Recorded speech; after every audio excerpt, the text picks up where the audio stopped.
This is a message to all my supporters of this podcast. I'm introducing a new supporters program. You can contribute a small amount as a one-off payment to show your love for this podcast. Thank you in advance for all your contributions.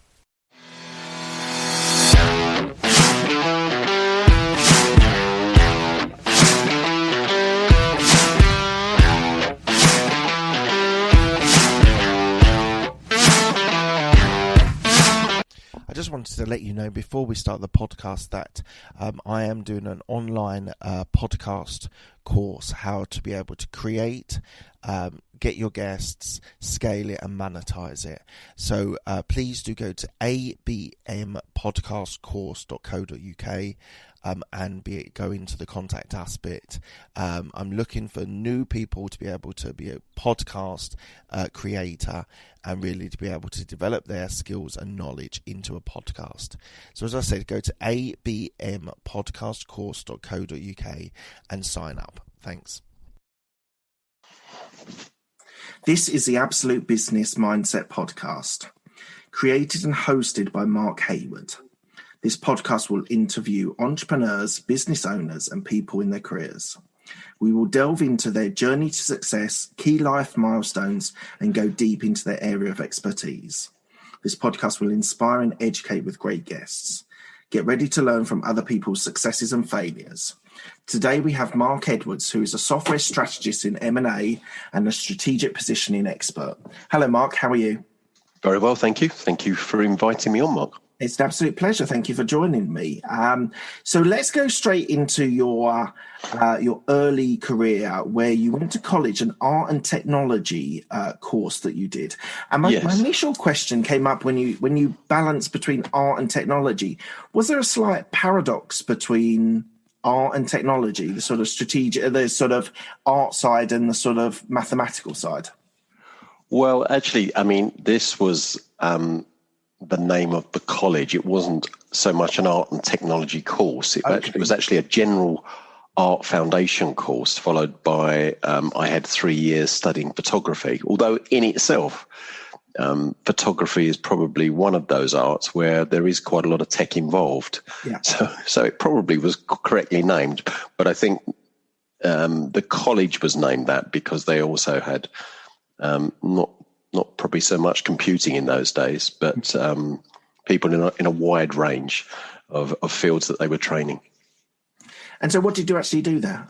Yes, it was a general art foundation course, which I started when I was 17, and I must admit I was really just focused on being a photographer, but I knew that this was part of the course, and I wasn't that interested initially, but I started to see the value of it. And then it was a City and Guilds in photography, and then I had an extra year where I was asked to put together a whole series of my images that culminated in an exhibition. Wow. So an exhibition of photography, which happened because I won an award completely out of the blue. I think I was in my second year, and I entered, there was the International Salon of Photography, which I'd been along to many times and was amazed at the photographers. It was my first exposure to a wide range of photographers from around the world. There were, photographers from Russia and Poland and all these places. Yeah. None of the places that I'd visited, and could see different perspectives. And I thought, I'll have a go at that. And I won the International Student of the Year award, which then enabled me to be able to get out. I was asked then to put together an exhibition of photographs. It's amazing that you had an exhibition when you were 17. Well, I started when I was 17. The exhibition actually happened in my final year at college. So I'd have been about 19 at that stage. But yeah, still quite young. I probably wasn't as good as I thought I was at that stage. I thought, wow, International Student of the Year, I've made it. But the reality is that it's quite different when you go out into the real world, when you leave college. And I wasn't really prepared, to be honest with you. I was a very good technical photographer, but a lot of photography, you also need to know about business. And I went into the advertising world. I worked in London in a number of different advertising studios in and around London. I was an assistant photographer and worked, doing some really interesting work, some great work experiences, but quite naive at that time. And I suppose, like, this might sound a strange question, but I always think photographers who are really sort of tapping into the business side rather than the sort of art side are people that either have something to do with corporate, and as you say, advertising might be a sort of window in, but equally the people, if there's anything to go by the guy who did my wedding quite a few years ago, photography at weddings can be incredibly lucrative, can't it?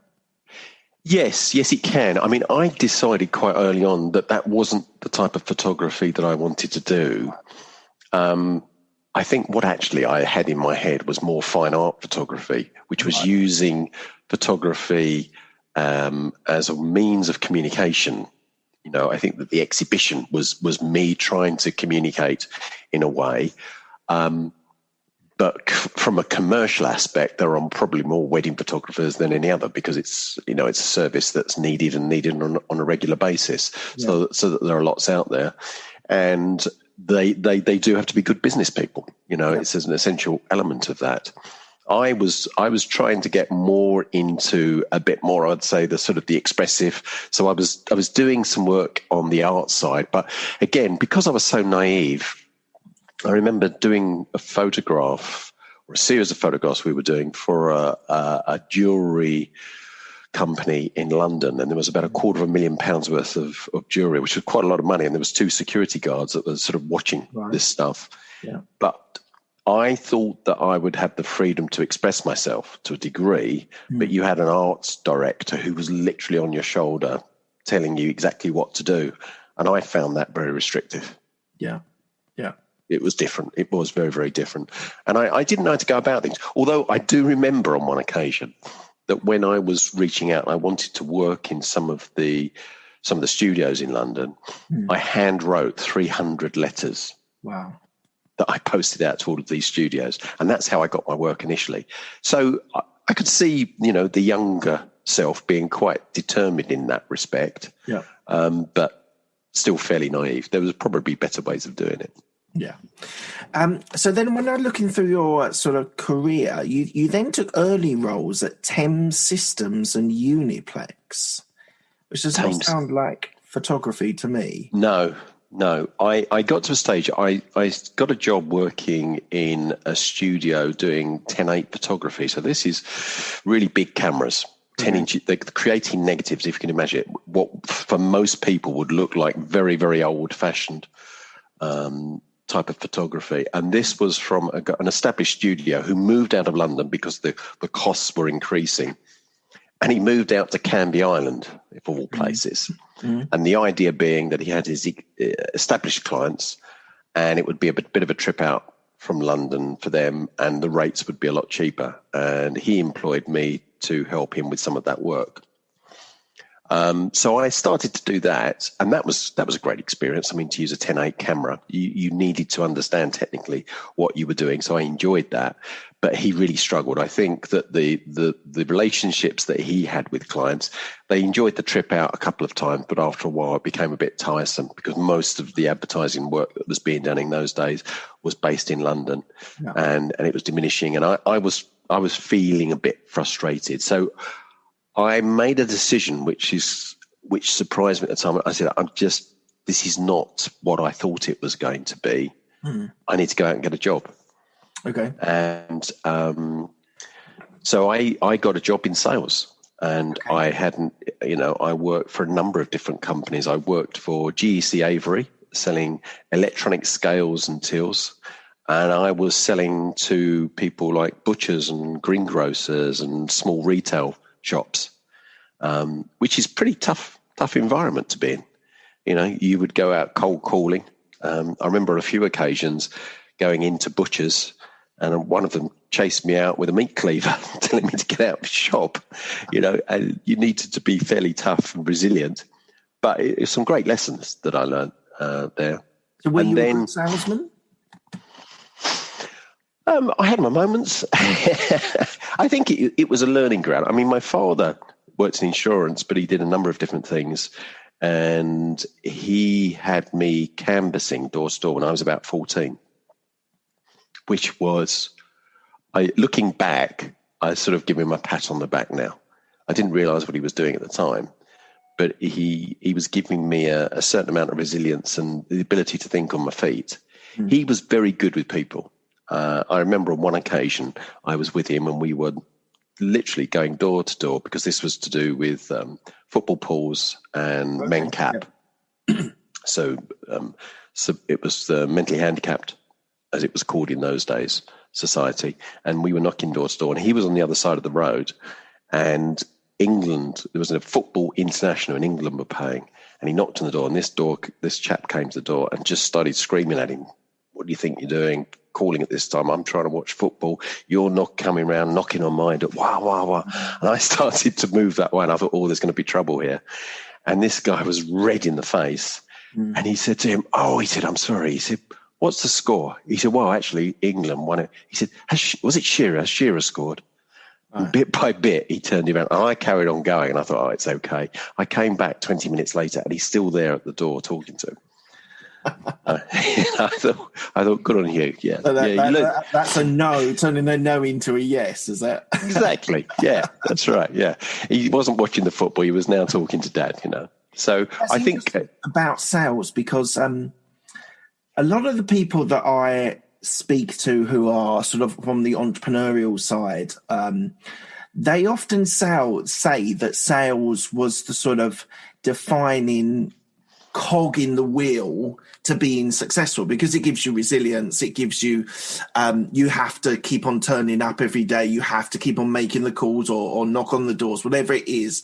And a lot of people that I've heard, there's a trend here that a lot of people that have been involved in sales attribute a lot of strength and resilience for their future career, whether it's in sales or not, to those days where they had to pick up the phone or knock on the door. Yes, that's true. I think I've seen the same myself. And although I specialise now within the software sector, I tend to see people either come from a software engineering background or sales. Tends to be one or the other. And I think you're right. I think sales, they arm you with the right tools. You do have to learn a certain discipline. Yeah. But the skill of being able to sell is very important, because if you think about it, without a sale, nothing else happens. Yeah. And that having that focus on the sales is very important. And yes, there is a certain amount of resilience that you need, which can be difficult. There's quite a lot of rejection in sales, and you need to be able to handle that. And you now probably need to be able to frame that in your mind in the right way. Every rejection is nearer to the sale. Yeah. And some people can do it and some people can't. I don't think people are necessarily born salespeople. I think that you can learn. It's whether people last long enough to learn what they need to, I suppose, in some respects. But definitely it's an important skill in whatever business you have. Totally agree. And running your own business, you have to be able to sell, or you have to have people to be able to sell for you. So I would say that whether people have taken the sort of the more sort of formal route of gone through like classified sales, or as your dad knocked on doors or made phone calls. For my experience, just to give a little bit of window, my experience, it was consultative sales. It was being the consultant and selling on top of that. And it's a different skill set, but there's a lot of similarities there as well. And there's a lot of, for me, it was cross-selling. It was like you had a client, you then sold something else, another service, another product that you had. And it's a slightly different experience. There's always rejection with it when it comes to sales. It doesn't matter what area of the business you're in, that there will always be someone who can't afford it or think they can't afford it, whatever the framework is. But I do think that having a framework of understanding how to sell and how to market yourself to enable the sale, I think is an incredibly important tool and technique to have when you're in the entrepreneurial world. Yes, and I mean, I became a student of sales, so I think I had a good grounding in some of the things about the disciplines. I can remember in those early days, being 14 years of age and knocking on the door, you're not always going to get a polite response, people coming to the door. And that next call is a bit more difficult because somebody's just had a go at you. So I think you get a certain resilience. Absolutely. I was always very keen on reading and learning.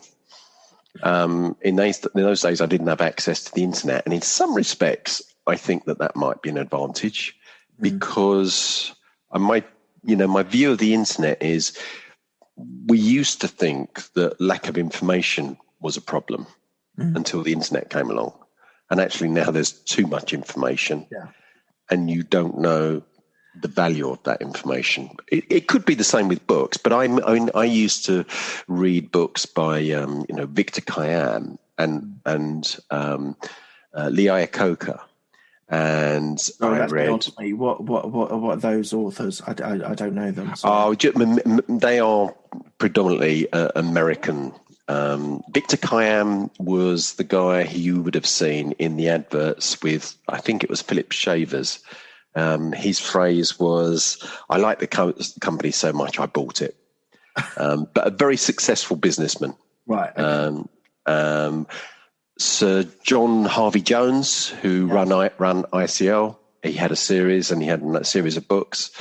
But, Miller Hyman, solution selling, customer-centric selling. Yeah. And I was put on various courses. I also worked at different organizations where I was put on presentation skills, and I enjoyed that, and I seem to do quite well at that. And I think that's an important aspect, or it can be, a useful tool for a salesman to be able to present. Yeah. So I think all of that was very useful, and I did evolve into the consultative type salesman. It does depend on what you're selling. Yes. If you're selling an electronic scale to a butcher and you've got to get in the door, the consultative sales probably going to not get you the sort of the results that have just a bit of thick skin and resilience. Because it may be different nowadays, but in those days, you had to be able to gain their attention. Yeah. And I think sometimes they would be, to give you an example, Avery, they became GEC Avery, but Avery were very well known. They had 300 retail salespeople, 300 industrial salespeople in the UK. So really big teams based in Birmingham.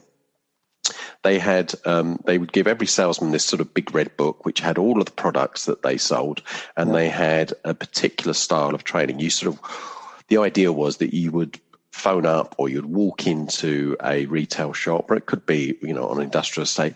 I'm Mr. Avery. I want to tell you about our scales. Well, they very quickly would learn to spot those, these people in suits and ties coming in the shop with the red book under their arm.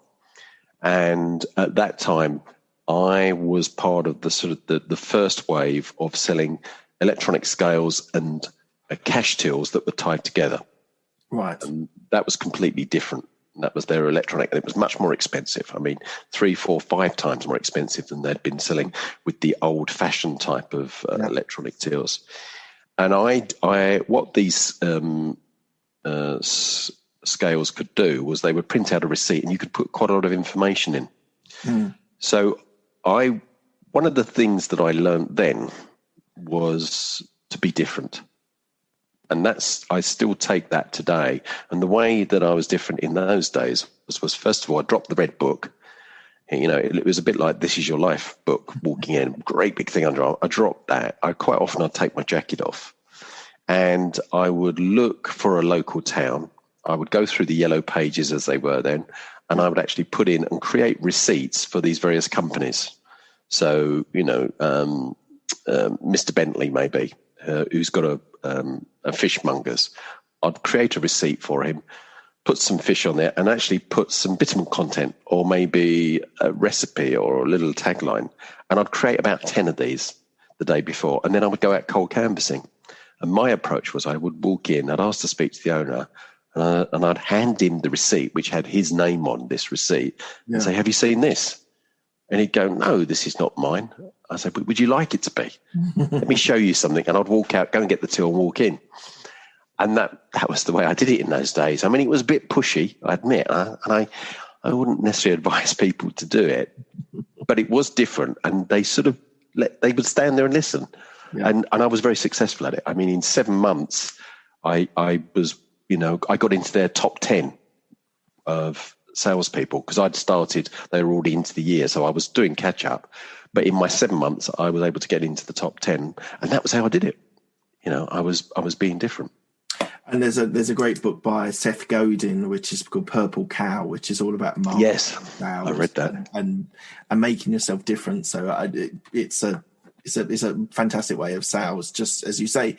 Even things like taking the jacket off and sort of being relaxed, and sometimes you get people rolling up their sleeves and things like that. Very purposeful to differentiate you from every other suit coming in trying to sell you a till or whatever. So I think that's really interesting. I'm going to take you slightly out of your what we're talking about. I just want to touch base about morning routines.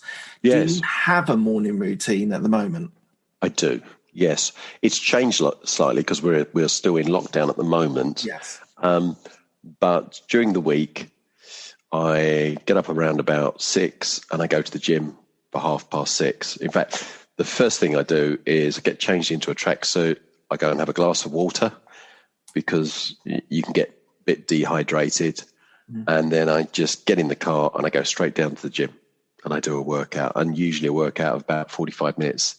And typically I aim to go down to the gym about 5 times a week, during the week. Right. Now, for me, that's really important because it gets me going. I've always been quite physical. I've always done quite a lot of sport. I can have quite long days during the day, but for me, it's a great start that really gets me going. Yeah. And I'm meeting with people unrelated to business or anything that we do. There's always a bit of camaraderie and chat, a wide range of people. And it gets me in the right frame of mind. And I feel as though I'm sort of ahead of the day. Yeah. And then I'll come back, I'll have a shower, and then I typically want to sit down and I'll jot down what are the key things that I want to do for today? Look at my agenda. And during lockdown and during this year, I've found obviously much fewer meetings. It can actually be quite tiring. You get back-to-back Zoom meetings. Yeah. I've got M&A conference calls. Yeah. Some of those can be, quite intense.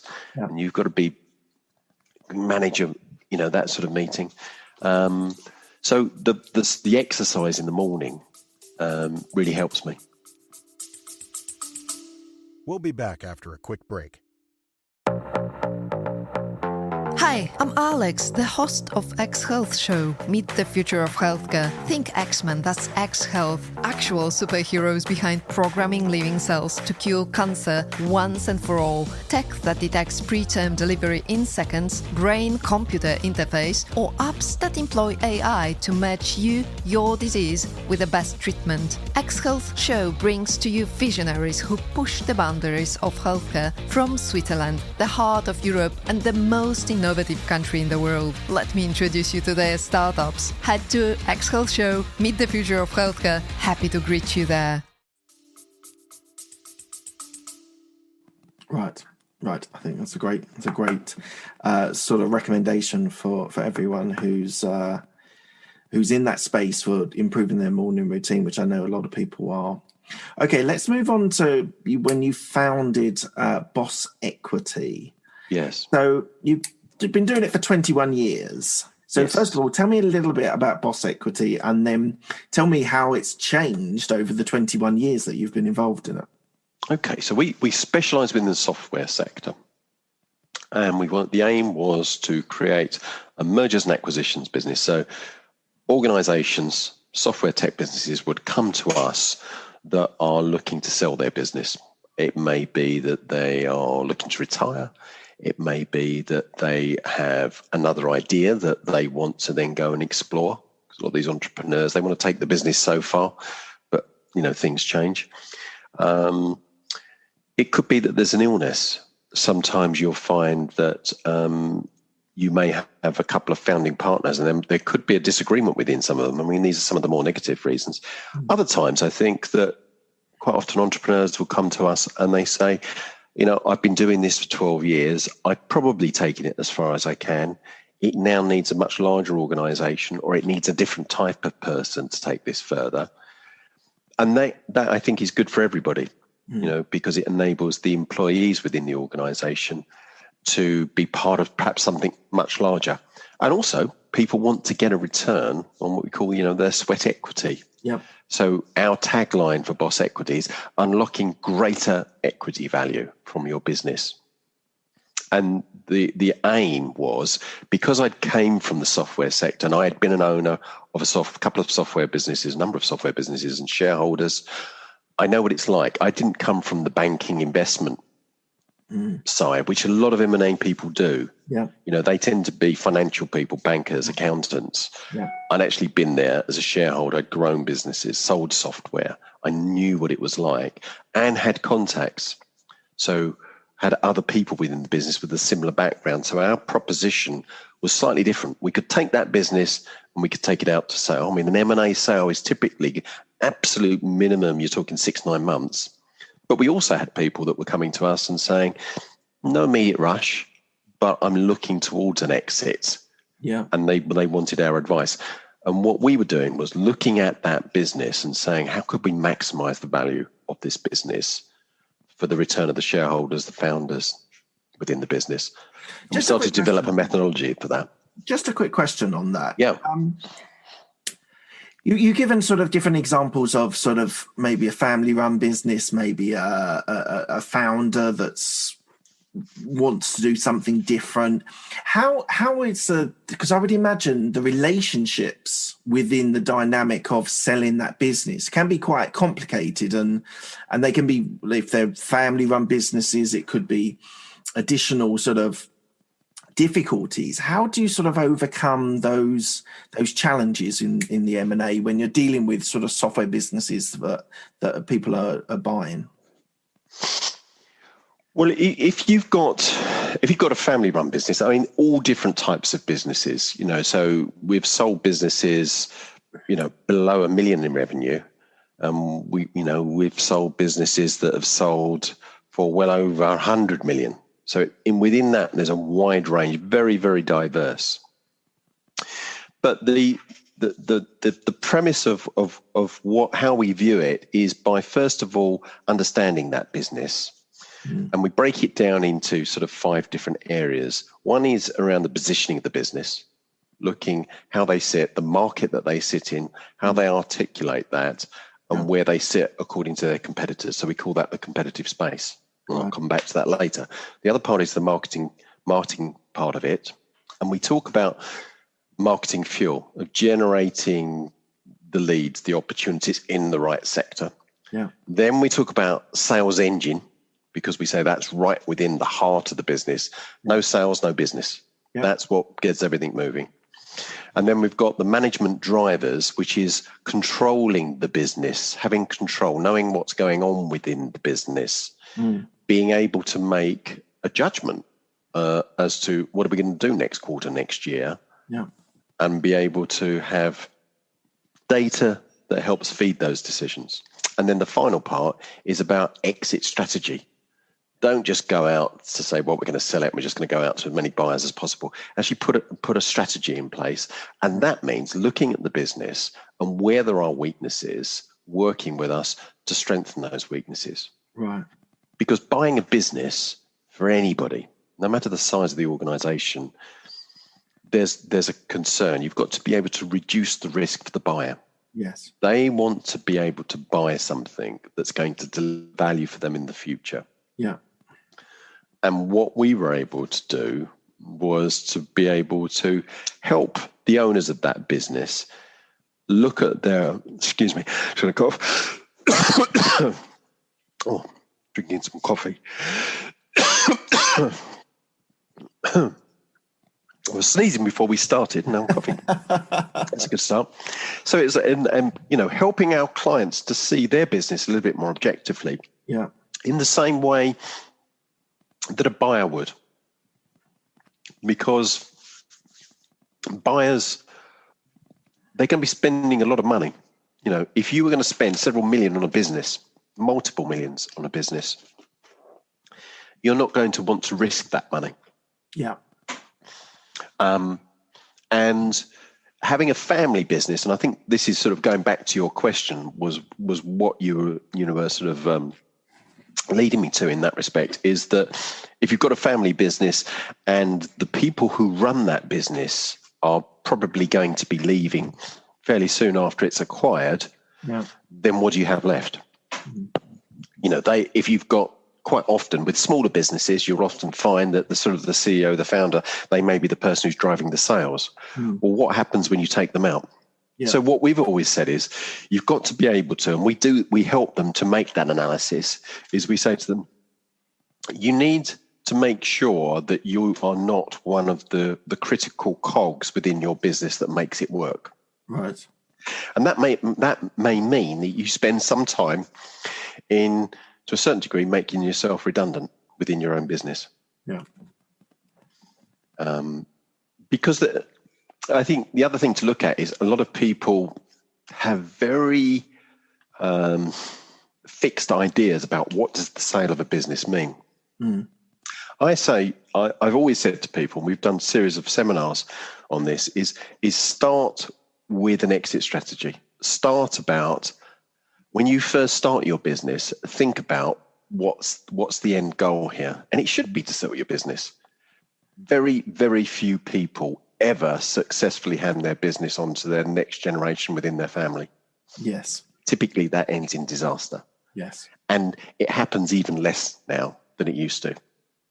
Because people don't want to typically do what their parents do. They're bored with that. And the world changes. The rate of change is so quick. So that typically is not. So if you are going to build something of value, and yes, you can get rewards along the journey, but you can also get sizable rewards at the end of it. I'm pleased to say I've made a number of my clients multi-millionaires so that they don't have to work again. Most of them do. They go on to do something else. Yeah. But if you plan it, if you have the correct exit strategy, then it can be very rewarding in many ways. Do you know what's springing to mind? It's a slightly different scenario, but I read the book Shoe Dog by Phil Knight, the guy who started Nike. Oh, okay. Yes. And it's a really fascinating story of an entrepreneur going through buying shoes for Japan and then bringing over. Anyway, I would fast forward to the end of the story, which I thought was interesting. And he put it to an IPO, and basically the shareholders bought the company, and his role incredibly reduced with that IPO. And one of the things that he said was, in a way, he even regrets that. Even though it made him a multi-millionaire, he never had to work again.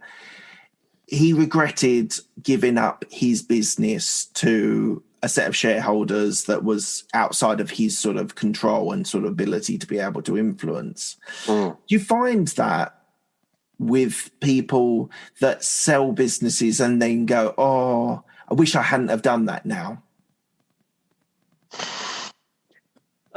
Interesting question. On the whole, I would say no. But you see, I've always believed that part of my role, and this is not typically what an M&A company is. I mean, I say we're an M&A company. I don't know if we even, in some respects, we come under that category because there's a lot of coaching here. But part of my role, I believe, is to prepare my client. And one of the first questions I ask them is, what are you going to do after it's sold? Because I think that is a really important step. Yeah. These people have worked really very, very hard for most of their lives. And then there is the day when it's not there anymore. Yeah. But there's a lot of money in the bank. And so I think getting them to think about that helps to prevent that. But my own experience is that people sell sometimes because they actually enjoy the journey to where they are, where they've got the business, which is that early stage entrepreneurial journey where it's, I've got an idea and I'm going to take that and I'm going to turn that into something of value. And that's very exciting in those early stages. And then you build the business up and you gain some traction and you start to make some profit. And then the role that you have within that business changes, where it's more about managing the people that now work in the company. Yeah. And I think a lot of the entrepreneurs that I speak to, they say, I don't find that quite as much fun. I'm taking on board their problems and even some of their personal problems. And, I have issues with silly problems that occur within the company. That's not me anymore. And I'd like to go and do something else. Yeah, the serial entrepreneurs that just don't, once it starts getting to the scalable size, and a lot of them just take a step away and go, this isn't what I enjoy doing. I enjoy the starting point. But I agree. I think that there probably are people that have sold their business and wish they hadn't because their lifestyle changes. But I think the way to overcome that is by having a proper exit strategy. And a proper exit strategy is not just talking about the business. What shape does that business need to take? Who could be the potential buyers? It's also about what do I do next? I think that's so important. And I would say I worked for the Big Four. I worked for PwC and KPMG, and there was a lot of M&A, especially in PwC, that I was sort of aware of. And these companies do no preparation for sales at all. I think it's actually a really good unique selling point that you've got, that you're preparing the sellers for life after their business.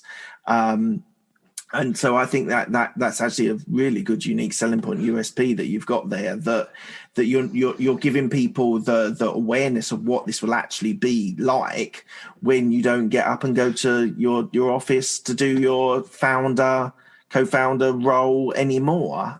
Yes. I think the other thing is, and this was something that I've had several of my clients say to me, and I think you often learn a lot from your clients.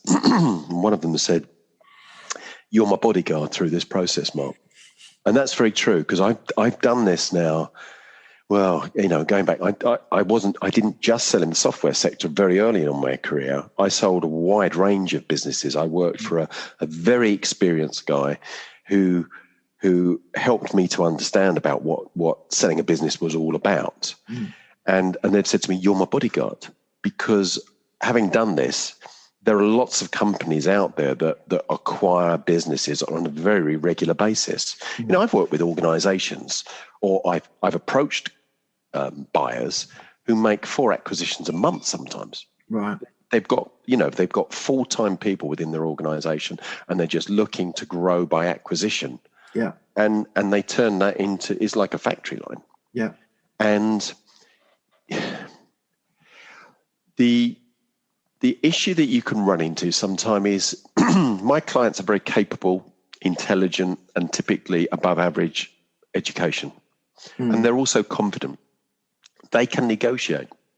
And they see the sale of their business as like any other sale sometimes.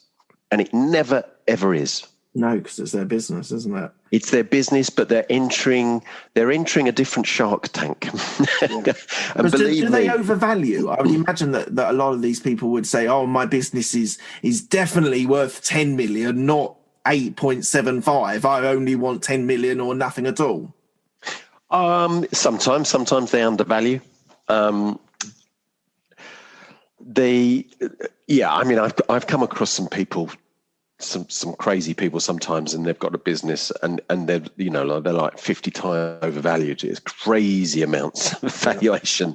But I mean, that's something else. It's another aspect of selling a business. Is there are also lots of myths and misconceptions about how to value a business. And I don't believe in any of them. It's a business. And it sounds very simple, is what somebody is willing to pay for it. Yes. Unfortunately, over the years, we have shown that we've sold businesses way above what would be the industry accepted multiples. Right. But we've helped to prepare that business to make sure that it hasn't got the weaknesses, and we've presented it to the right people at the right time. And to them, they're able to take that and make it something far more valuable, strategically valuable to that business. And then they'll be prepared to do it. They'll be prepared to pay that money. If you believe that your business is worth 4 times EBITDA, and you believe it, then it's true for you. And if the buyers can convince you that it's worth 3 times EBITDA, then that's what you'll probably sell it at. Yeah. Yeah. And that's the reality. And there's a lot of very well-educated executives out there, a lot of experience, that have got MBAs that I've spoken to over many years, and they haven't got a clue about taking their business out for sale at all. And they will It's sell a really interesting one because there's a certain honesty about this. There's an element of what the market will pay for your business, and that's what they'll pay, not what you foresee it as or what it gets quoted in the papers for being or whatever it is. There's a certain honesty that if someone's only willing to pay X, that's all they're willing to, that's how much your business is worth. True. But I think where you can have an effect upon it, I mean, one particular business, will probably have a ceiling as to, they will have a ceiling. Every company's got a ceiling as to what they're willing to pay. But it's quite amazing that first offer can change. A bit of competitive tension in the process helps. But mostly, I would say, by really great communication of what this business is and what it can mean for those buyers, will have a different effect in framing that value. Right. And I never overestimate, I don't, it's very easy to overestimate the buyers coming in because they say they know the industry. A lot of the time, businesses are acquired on fairly scant knowledge. Right. And the downside of it is that they can make a mistake. Yeah. But the other downside is that they won't necessarily see the value. So making sure that they see the right aspects of it. And that doesn't mean that you create what's called an information memorandum and you throw every bit of information you can think of about the business at them. That's the way that the M&A the companies typically used to do it, and they still do, is here's everything you could know about this company. Have a read through that. Well, people's brains don't work in that way. Yeah. If you went into a car showroom, say you went into a Mercedes showroom and the salesman came up to you and said, can I help you? He said, well, I'm looking for a car for my family. Okay, well, we've got 3 cars. Here are the manuals on the cars. Take those home, have a read through them all, and come back and tell me which one you want. It doesn't work that way, but a lot of the M&A industry try to sell businesses that way. Right. Well, let's move on from M&A. And you also, so tell me about your other business, which is Outsmart. Yes. So Outsmart came about from that first aspect of what we're doing with our clients' companies, which we called competitive space. And about 8-9 years ago, I had somebody within the industry that I knew quite well who asked to see me, and they were talking about some of the deals that they'd seen Boss Equity do. And they said, how on earth did you manage to get that amount of money for that company? And I said, well, it's worth it to those people that we sold it to. And I said, I was thinking about what we had been doing. And by the way, I mean, this is not something, I didn't wake up in the morning with some sort of great enlightenment. This is learning over years and years. Right.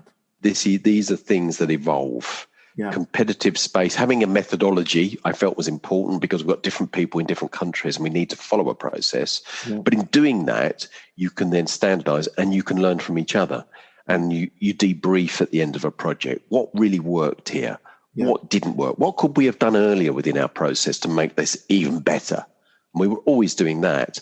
But the competitive space bit, which is I mentioned before, was about strategic positioning. So my visual analogy for this, because I was originally trained as a photographer, I once took a photograph of a tree that was in the grounds of Nebworth House.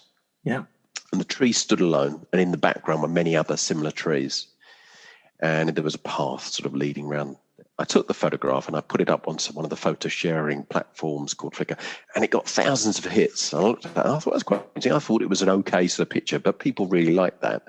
And I saw that and I thought, why do people like it? Well, it was quite an interesting shaped tree. It was weathered, and you could see where it had been shaped by the weather and the wind, and it was leaning over. It had a very clear profile, whereas all the other trees that were grouped together, sort of overlapping and in the distance. And I thought, well, it's a bit like business, really, when I'm selling companies. If you create competitive space and the profile of that business can be seen and understood, then that you're more likely to get a better deal for your owner. That's likely to be more attractive. Right. Because at some stage, when somebody's about to spend millions of pounds on a business, even when the deal's agreed verbally and they're putting together the sales purchase agreement, somebody's going to ask the question, okay, we're going to pay 10 million for this. What else could we get for 10 million? Go and have a look, Bill, go and have a look in the industry. Yeah. And if they can look around and they think they can get one for 7 million, then you could lose that deal. Yeah. And a lot of that is about perception. A lot of that is about how you position your business, how you position it to the buyers. But what I also realized was that actually most software companies are very poor at how they communicate with their market. And this idea about strategic positioning actually is about being thoughtful and courteous to your prospects so that they can look towards your business and they understand why they should care. It's understanding your market. Yeah. It's understanding the drivers within your market. It's understanding the real value that you deliver as a business, whether that's your software or the service, and how all that fits together, and then being able to articulate it in a way that people understand. Short, succinct, to the point, so that they can get that positioning. And so we developed this over about 7 years, and then I met Neil Cumming, who's an applied cognitive science expert, and he'd been working in the area of graphics and marketing, and I started to talk to him about our process on the M&A side. And I said, I've got this one aspect, competitive space. And I sat down with him and explained it, and he said, I love that. He said, it's just what I found within the industry. He said, I quite often get asked to work with companies and help them to communicate to their market. He said, but they've not done this work. They've not done that strategic thing. Some have spent maybe a couple of hours on it. They get a few senior members together, but they've not really done it thoroughly. And it can be so important. And then we did a study. So we'd been looking at the most successful software companies in the world. We ended up with about 450 of them. And we said, what are the common denominators between those? And listed those, and we analyzed them. And a big part of it was about, what we call competitive space, is about how you communicate to your market. So we created a business which is focused on strategic positioning and what we call science-based marketing. So its roots are in cognitive science and psychology, right? How the mind works, first of all, how do you gain attention? Now that brings me back to my days in GEC Avery, where I would just walk into a bushes and say, have you seen this? Yeah. If you don't get attention, then nothing else matters behind your business because it's not seen. Well, yeah, and social media has risen that for personal brands and for company brands as well, that the whole gaining people's attention quickly and then sort of leveraging sort of marketing and sales from there. So it's always been attention. Doesn't matter if it's someone walking into a store or now we do it on social media. Gaining people's attention is the first starting point of marketing to be able to sell them something at a later stage. Yes, and doing it in a way that is what I call fractal. So it fits for your business. One of the words that I hear repeated a lot and actually holds people back, I don't know if it's in other industries, but in the software sector, in the tech sector, I get all marketing, it's about being differentiated. Yeah. No, it's not. It's not. And if you think in that way, you've got it wrong, guys, because being differentiated means, I could go into the high street and pull down my trousers. I'm going to be differentiated, but not in a positive way. Yeah. I could dress as a clown when I go to my next meeting, face-to-face meeting. I'll be differentiated. It's about being able to grab attention and communicate to people, but it must link back to the core of why do you exist as a business? Yeah. And what is it that you do that is great? What makes you stand out? Where's the real value? And that was a big part of what I was doing and we do with our M&A clients. Yeah. And I thought there's a whole host of companies out there that probably won't speak to me because they think I just sell, software tech businesses. Yeah. But there's a whole host of companies out there that would really benefit from this. So I took the competitive space, started a business with Neil. So we co-founded it and we started Outsmart. You can see that outsmartstrategy.com. You can have a look at that business and see what we're doing. So that's working with companies that perhaps haven't got any plans at the moment, not within the next 5 years to sell their business. It's completely separate from Boss Equity. But it's those that want to be more effective and be able to grow faster. And it's based upon this study that we did of the most successful companies, the top 1%. Yeah. And we created what we called the Bamboo Report. Bamboo being the fastest growing plant that there is why do some of those companies grow so quickly, whereas the vast majority of the industry, they have ups and downs time, but it's a hard struggle. And it's those learnings from that, and plus my previous experience in I'm fortunate. I am really fortunate because I've looked under the hood of hundreds of software companies, and because I've done a lot on the M&A side. And you can really see what's going on. Well, that's a great learning experience. Yeah, I'd agree. Okay, fantastic. Now, I tell you, I found this next thing about your book that's coming out as a sort of indirect. I was doing some research on you, and it was not obvious that you were writing a book. So you've kept it quite quiet so far, but I'll give you the sort of platform to talk about it. So it's called A Guide for the Wise Software Entrepreneur. So firstly, what's it about? Secondly, why did your son say that you finally got it done? You found me out, haven't you? Well, it's actually called it's called The Biggest Sale of Your Life, and it's about selling your business. And it's a lot of the lessons and stories that I've had in selling businesses. Going back, I first got involved in M&A in my 20s. And it's a lot of those stories, and it's putting in place some ideas and concepts that will help people. My son knows that I've been putting this together for, the last 3.5 years, maybe a bit longer than that. Right. And it's taken a long time to put together. I'm never totally happy with it. Do you know what I mean? It's always that thing, because I'm always learning. I learned so much from my clients, and my son was just having a bit of a jibe at me, I think. That's what they're there for, isn't it? Sons and daughters. It is. Okay, so we'll check that out. I'll put that in the show notes, and people can find that. When is it coming out? It should be ready in December. December. Yeah. Wow. Right, okay. Scary to say that. Yes. A couple of weeks.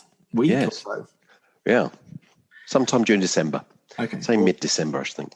Okay. We are going to cover a couple of other things before we get to the last 6 questions. I want to just ask you about your charity work. So you work with a lot of with homeless charities to get people skilled. So just tell me a little bit about your work that you've been doing there. Yes, I mean the homeless work that I'm doing at the moment is my current project, and that's just started. Previously, I worked with the Alzheimer's Research UK organisation to raise awareness about Alzheimer's. Unfortunately, my mother suffered from Alzheimer's for about 10, 12 years. So I used my photography. So that's, if you've ever experienced somebody who's close to you suffering from Alzheimer's dementia, then that's quite a painful experience. So initially, I probably used my camera as a bit of a a prop for me, because I was having to visit my mum. She was in a home especially for people with Alzheimer's after my father died and wasn't able to look after anymore.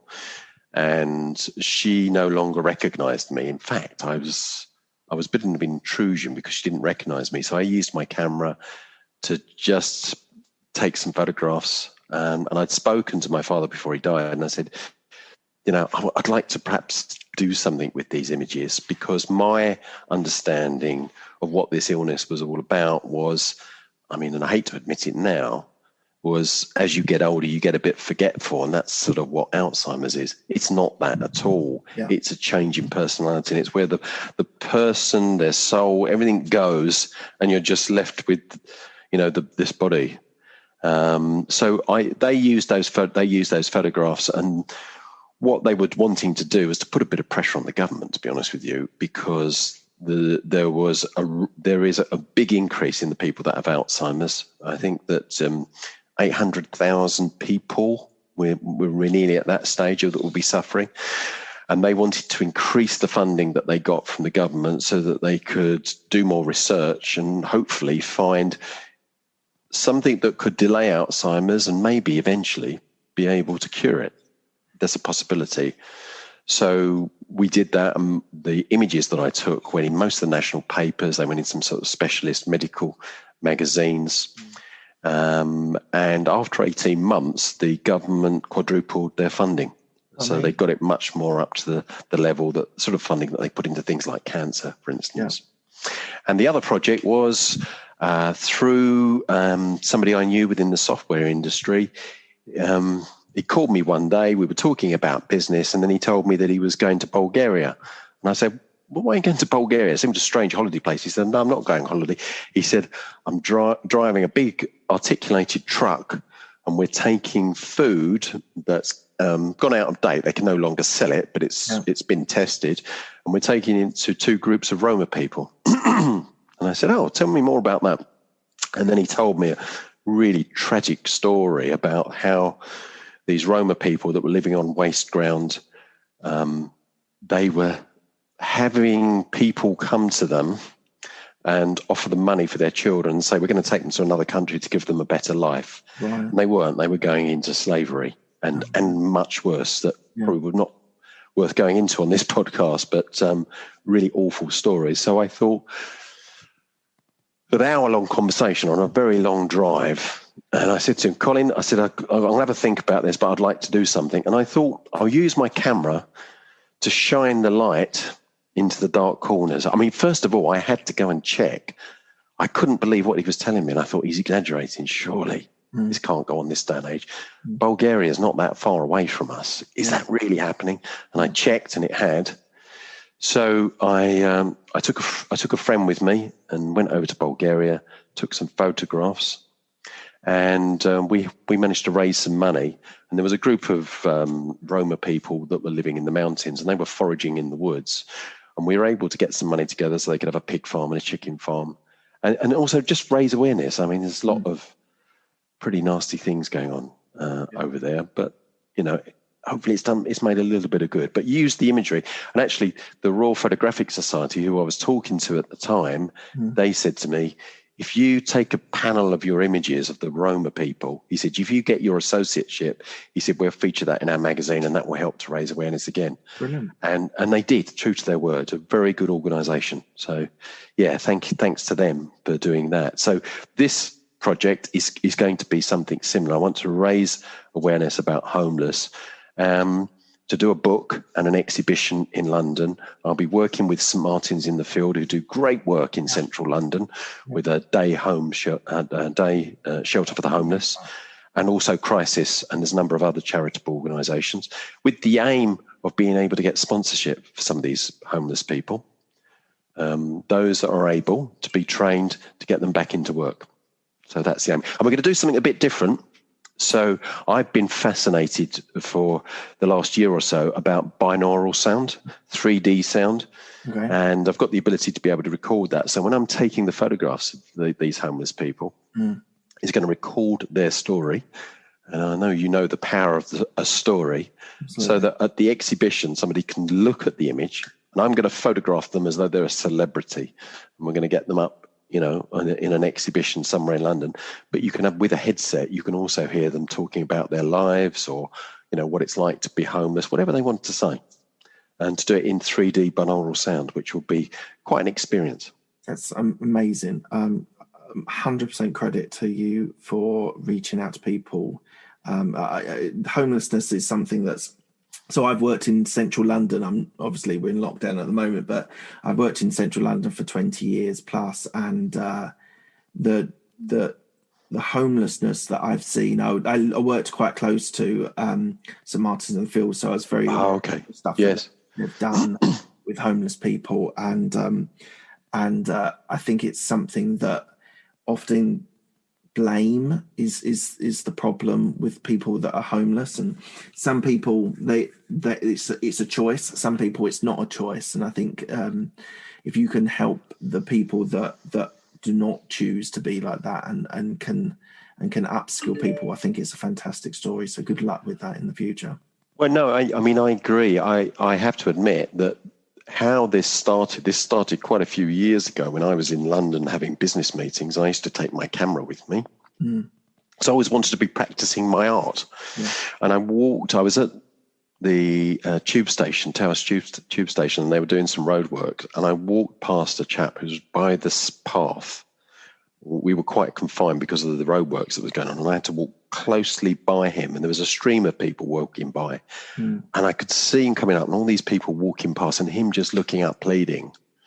And I walked by and I was looking at my watch and I was thinking, that picture of him looking up, I thought I should just take that. And I don't know why. And I thought, I don't really want to. And I had many perceptions about homeless people. To be honest, I can think back to me saying to people, well, everyone's got a skill. They could find something they could do to get work and get themselves off the street. I said that. And I also used to read in the media about so-called people that are begging and earn hundreds of pounds a day, and then they go back to their flat in London, they've got a nice car, those sort of things. So I thought, no, I'm going to go back. I don't really want to take this photograph, but I will. And I took this photograph, and I introduced myself. I said, I'm just a photographer. I take scenes, and I'd like to take your photograph if you're okay. I said, why is it you're here? And he said, I'm just begging enough to get some money to get breakfast. And I said, look, let me give you some money. I said, and let me take a photograph. And he told me his name was Wayne. And I took a photograph and I put it onto the Flickr, and he got lots of comments. I got lots of feedback. And then I took some other photographs and I would sit and chat with these people. And then St Martin's in the Field, a lady there called Becky Winter a few years ago said, come and have a chat with me, come in and see the work we do, but I need to explain to you a few things about the homeless and some of the issues. So I promised then that I would do something. I got caught up with the Alzheimer's and with the project in Roma. So a few weeks ago, I reapproached them and I said, look, I'm feeling guilty because I said I was going to do something and I've been tied up with business and other things, but I'm going to do it now.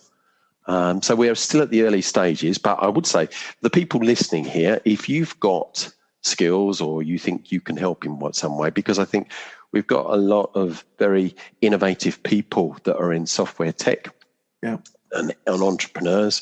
If you've got ideas, then get in contact with me because I'm pulling a team together and putting the plan together. It's still in the early stages, but that's the general thrust of it anyway. Amazing. That's absolutely amazing. Moving on. Tell me about your podcast. So we had a quick chat before we started. It's called Boss It. And you said although it has some similarities to your equity business, it's actually more of a personal podcast. So yes. Tell me about it then.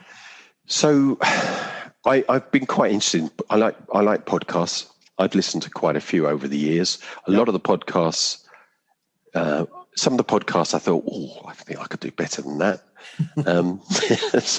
So when you say that, you've really got to do it, haven't you? And it's a bit of a personal project. I know a lot of people, through business, but I thought, it'd be quite interesting. So I've got about 70 podcasts recorded now, and I think I'm going to push it out.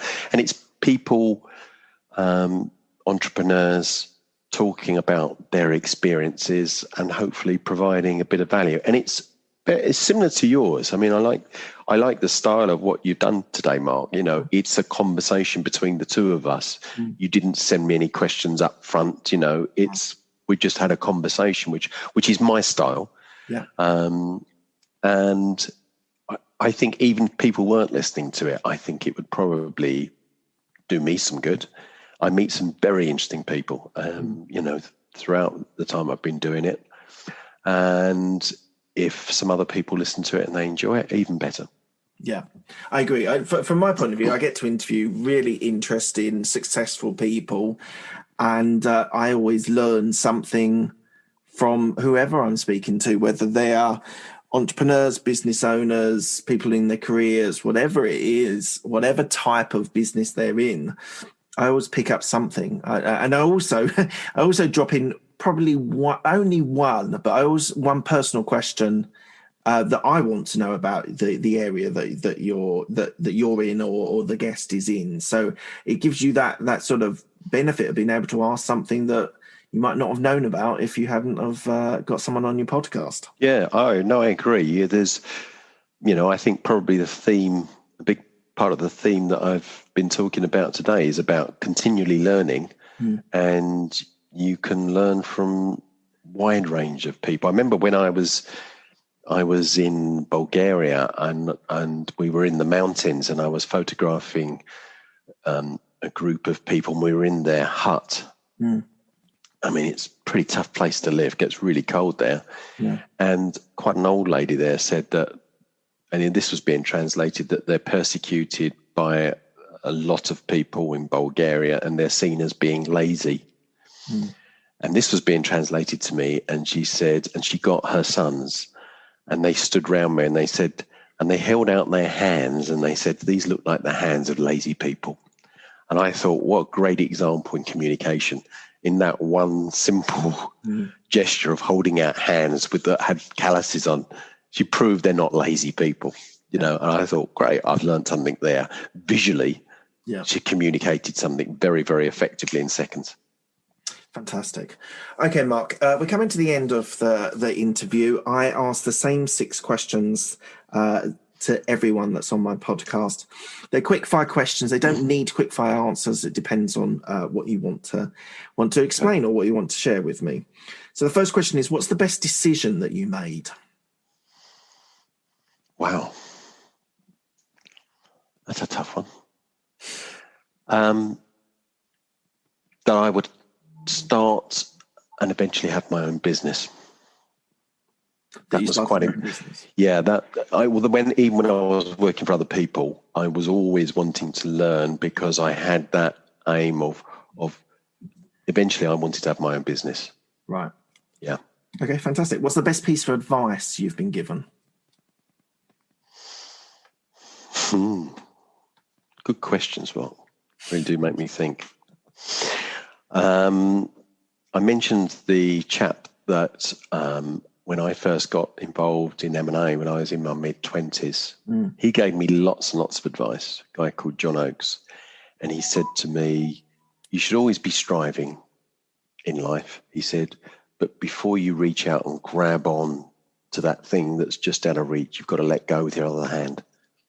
Oh, nice. Yeah. Yeah. And he was quite an inspiring story because he was a Barnardo's boy, brought up in the East End of London. Yeah. His mother wasn't able to look after him, and he was a Barnardo's boy, but was very, very successful. I don't know if this is a prelude to the next question, but who helped you most in your career?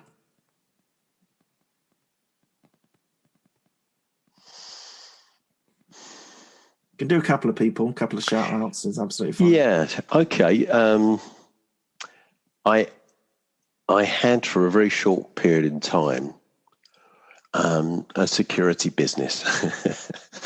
So I've been fairly bold, I think, and this didn't last very long. This was a failure, this business. Okay.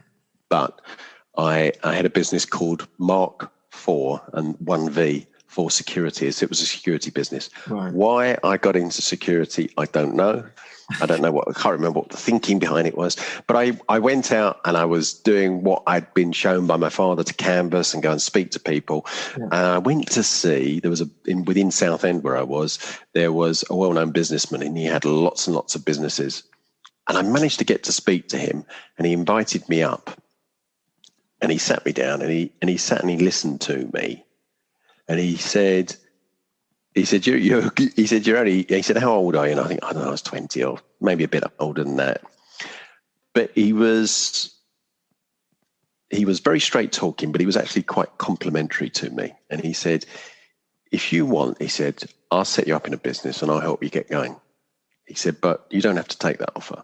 And I didn't take him up. I wanted to do it my own way. But the fact that he was a respected businessman and he seemed to see something in me gave me confidence. And I think we all need a little bit of confidence. You can't have, too much confidence, especially when you're younger. Yeah. So I think, as well as John Oakes and a whole host of people, colleagues that I've worked with, not just my bosses, peers that I've worked with, clients that I've worked with that have shown faith in me that I would go and do what I said I would do. I learn a tremendous amount from them. Awesome. Do you have any regrets? No. Good. No, I don't believe in that. I think that I've made loads of mistakes. And I think if during my career or during my life I might have upset people, I don't think I've ever done it intentionally. I might have, lost my temper with a few people, hopefully less as you get older. I think if I've upset people, I would like to go back and perhaps soften that. But don't regret the mistakes that you make, because they help you grow. You learn more by your mistakes. So no. Okay. What are you most proud of?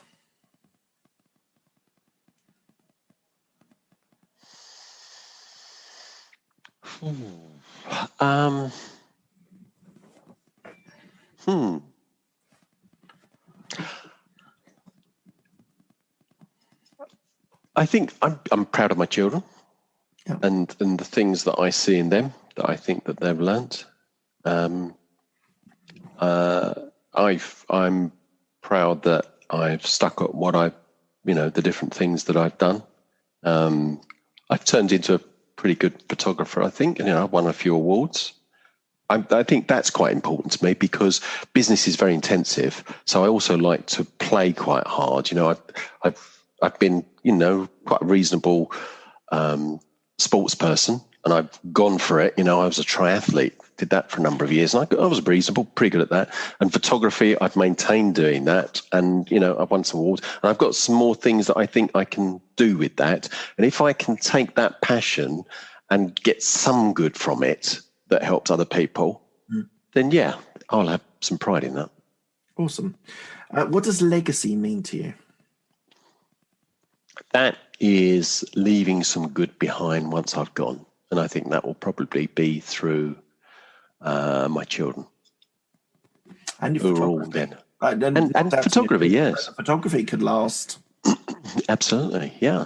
Yeah, I think that's probably one reason why it'd be quite good to make sure that I get some books produced, because having a digital platform, I suppose that platform, they could always, that could fold and then those images will disappear. But if it's in a book, hopefully at least one of the books will survive. Yeah, fantastic. Okay, thank you very much. Where can people find you if they want to reach out to you? You can have a look at bossequity.com on the M&A side, or outsmartstrategy.com, and my contact details are on there. So either of those. Go and have a look at them. Thank you so much. And Mark. Look out for Boss It podcast as well. That's another Boss It podcast, absolutely. Yes. Thank you so much, Mark, for your time. It's been really fascinating talking to you about your career and where you've had a varied and interesting career. Thank you very much. Well, thank you very much. I know I've enjoyed it. This is one of the first. I've done a few podcasts, but this is a good one. I really enjoyed that. I just forgot myself and just answering your questions. So thank you, Mark. My pleasure. Thanks a lot. Cheers. Thank you. Bye.